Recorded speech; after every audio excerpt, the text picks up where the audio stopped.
ఒకప్పుడు ఈ exercise ఛాలెంజ్లు, fitness ఛాలెంజ్లు, నువ్వు ఎన్ని రౌండ్స్ తిరిగావనో లేదా సైకిల్ తొక్కావనో, జిమ్లో ఎంతసేపు చేసావని ఇవన్నీ లేవు. ఎందుకు?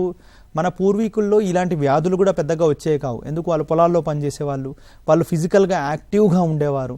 కాకపోతే ఫిజికల్ యాక్టివిటీ అనేది వాళ్ళ లైఫ్ స్టైల్లోనే ఉండేది. ఇప్పుడు మనకేమైపోయింది? We're in a modern world where everything comes to our doorsteps. అంటే ప్రతి ఒక్క వస్తువు మన ఇంటికే రావడం వల్ల మనం ఏమీ పని చేయాల్సిన అవసరం లేకుండా పోతుంది. కాబట్టే ఇప్పుడున్న ఈ ప్రజెంట్ సినారియోలో మనం ఎక్సర్సైజ్ అనేది the foremost thing which will save your life. అంటే మన శరీరాన్ని మనం కాపాడుకోవడానికి, మన హెల్త్ని బాగా ఉంచుకోవడానికి, డీవీటీనే కాకుండా ఇతరత్ర ఆరోగ్య సమస్యలు రాకుండా ఉండడానికి, అంటే షుగర్ కానీ, హార్ట్ డిసీజ్ కానీ, కిడ్నీ సంబంధమైన వ్యాధులు కానీ, లివర్ సంబంధమైన వ్యాధులు కానీ, ఊపిరితిత్తుల వ్యాధులు కానీ ఇవేవి రాకుండా ఉండాలన్నా కానీ ఫస్ట్ అండ్ ఫార్మోస్ట్ థింగ్ మనం చేయాల్సింది ఏంటంటే physical activity, some sort of physical activity. అది ఏది నచ్చితే అది మనం ఖచ్చితంగా చేయాల్సిన అవసరం ఉంది.